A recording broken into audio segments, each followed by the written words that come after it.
नमस्कार, कोकण स्वादमध्ये तुमचं मनापासून स्वागत आहे। आज आपण बनवणार आहोत खमंग आणि कोकणी पद्धतीचा कोळंबी भात। आज आपण कसा बनवायचा तो बघणार आहोत। घरच्या घरी सोप्या पद्धतीने बनणारा हा कोळंबी भात लंच किंवा डिनरसाठी परफेक्ट आहे आणि सी फूड लवर्ससाठी सुद्धा हा खास आहे। चला तर मग आपण सुरुवात करूया। कोळंबी भातासाठी सर्वात प्रथम आपण इथे कोळंबी घेतलेली आहे। कोळंबी स्वच्छ धुवून त्याचं डोकं आणि वरचं आवरण आहे ते काढून घेतलेलं आहे। पाठीमागे हलकासा कट मारून ती जी काळी नस आहे ती सुद्धा आपण काढून स्वच्छ धुवून घेतलेली आहे। कोळंबी मॅरिनेशनसाठी इथे आपण अर्धा लिंबाचा रस पिळून घेणार आहोत। लिंबू पिळून झाला की आता आपण यामध्ये अर्धा छोटा चमचा मीठ घालून घेणार आहोत। अर्धा छोटा चमचा हळद घालून घेऊया। आता ही कोळंबी आपण छान वर खाली मिक्स करून घेऊया, म्हणजे लिंबाचा रस, हळद आणि मीठ हे चांगलं कोळंबीला लागेल। कोळंबी व्यवस्थित मिक्स करून झाली की आता आपण 10 ते 15 मिनिटासाठी ही कोळंबी मुरण्यासाठी ठेवायची आहे झाकण मारून आता आपण हे बाजूला ठेवून देऊया। आता आपण फोडणीसाठी कढईमध्ये तेल घेतलेलं आहे। तेल तापलं की यामध्ये आपण 3 हिरवे तमालपत्र घालून घेऊया। 2 दालचिनीचे तुकडे घालून घेऊया। 3 हिरव्या वेलच्या घालून घेऊया। 1 मसाला वेलची घालूया।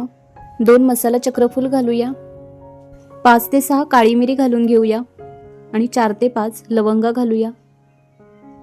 आता हे सगळे मसाले आपण थोडेसे हलवून घेऊया।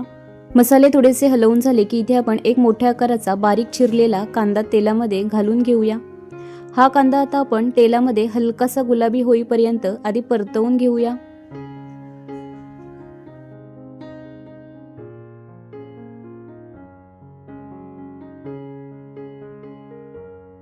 आता इथे आपण 2 उभ्या चिरलेल्या हिरव्या मिरच्या घालून घेऊया।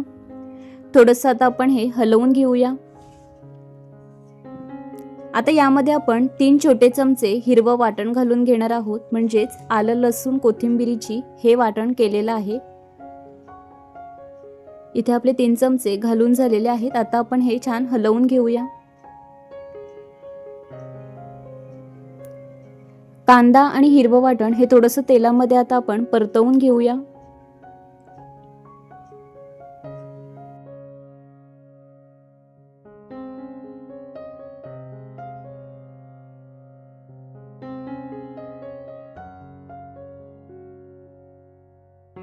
हिरवं वाटण तेलामध्ये परतून झालं की यामध्ये आता आपण टोमॅटोची प्युरी घालून घेणार आहोत। इथे आपण बारीक चिरलेला टोमॅटो सुद्धा घालू शकतो। टोमॅटोचा कच्चेपणा निघून जाईपर्यंत आपण हे तेलामध्ये छान परतवून घेऊया। कांदा टोमॅटो तेलामध्ये व्यवस्थित परतून झालेला आहे। आता आपण यामध्ये मसाले घालून घेऊया। मसाल्यांमध्ये आपण 2 चमचे मालवणी मसाला घालून घेतलेला आहे। 2 चमचे काश्मीरी लाल मिरची पावडर घातलेली आहे। अर्धा छोटा चमचा हळद घातलेली आहे। 1 चमचा धणा पावडर आणि 1 चमचा जिरा पावडर घातलेली आहे आणि 2 चमचे आवडीनुसार बिर्याणी मसाला घालून घेतलेला आहे। इथे तुम्ही कोणताही मसाला घालू शकता। आता हे मसाले आपण तेलामध्ये छान परतवून घेऊया।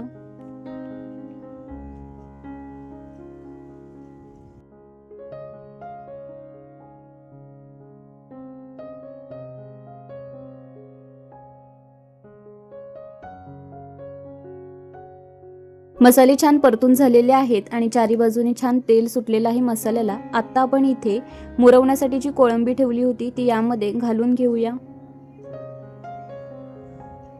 आता आपण हलक्या हाताने ही कोळंबी छान मिक्स करून घेऊया। कोळंबीला मसाला व्यवस्थित लागला पाहिजे।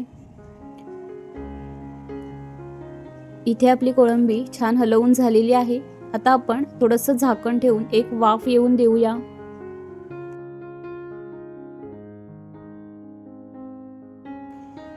1-2 मिनिटांनी आपण हे झाकण काढून घेतलेलं आहे। इथे छान कोळंबीला वाफ धरलेली आहे। आता आपण हे थोडंसं हलवून घेऊया।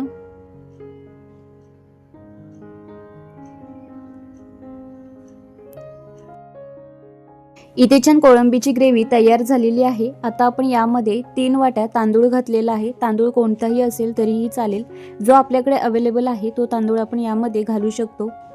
इथे मी 3 वाट्या स्वच्छ धुवून घेतलेला तांदूळ घालून झालेला आहे। आता आपण हलक्या हाताने हा सगळा मसाला तांदळाला लावून घेऊया। हलक्या हाताने आपण हे छान हलवून घेऊया।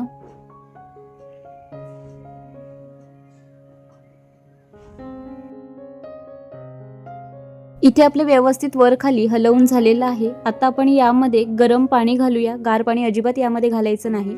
आपण जितके वाटी तांदूळ घेणार आहोत तितकंच वाटी इथे आपण गरम पाणी घालून घ्यायचं आहे.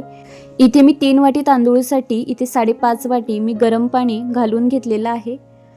आता हे आपण थोडंसं हलवून घेऊया. गरम पाणी घातल्यामुळे लगेच भाताला कड यायला सुरुवात होते. इथे आपण चवीनुसार मीठ घालून घेऊया. स्वादासाठी इथे आपण 7 ते 8 पुदिन्याची पानं घालूया आणि हिरवी बारीक चिरलेली कोथिंबीर घालूया. बारीक चिरलेली हिरवी कोथिंबीर आणि पुदिन्याची पानं घातल्यामुळे भाताला खूप छान स्वाद येतो. इथे आपण अर्धा जो लिंबू आहे तो इथे पिळून घेतलेला आहे, म्हणजे याची चव छान बॅलन्स होते. आता हे आपण थोडंसं हलवून घेऊया. आता आपण जो रोजचा जो साधा भात शिजवतो त्याचप्रमाणे आपण हा कोळंबी भात शिजवून घेणार आहोत. छान इथे आपल्या भाताला कड आलेला आहे, बघू शकता.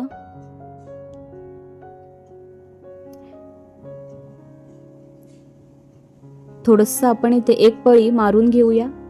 जास्त हा तांदूळ आपण हलवायचा नाही आहे, नाहीतर तुकडे पडतात या तांदळाचे.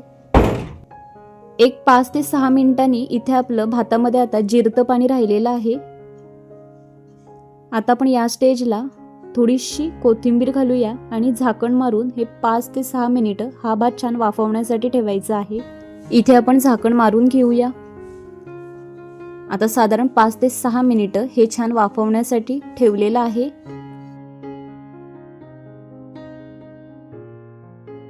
बघू शकता अगदी काही वेळातच आपला हा घरच्या घरी साध्या सोप्या पद्धतीने कोळंबी भात तयार झालेला आहे. आपण हा भात थोडासा मोकळा करून घेऊया.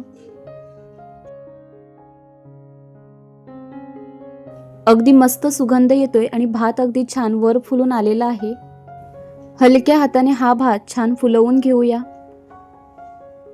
अगदी हा भात दाणेदार झालेला आहे, बघू शकता. अगदी मोकळा हा भात आपला झालेला आहे. कोळंबी सुद्धा या भातामध्ये अगदी परफेक्ट शिजलेली आहे. गरमागरम हा कोळंबी भात आपण सर्व करून घेऊया.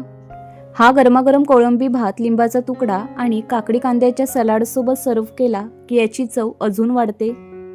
अशा पद्धतीने हा कोळंबी भात केला की एकदम रसाळ चवीचा होतो. आता आपण यावरती बारीक चिरून घेतलेली थोडीशी हिरवी कोथिंबीर घालायची. मस्त तोंडाची चव वाढवणारा हा गरमागरम कोळंबी भात इथे आपला तयार झालेला आहे.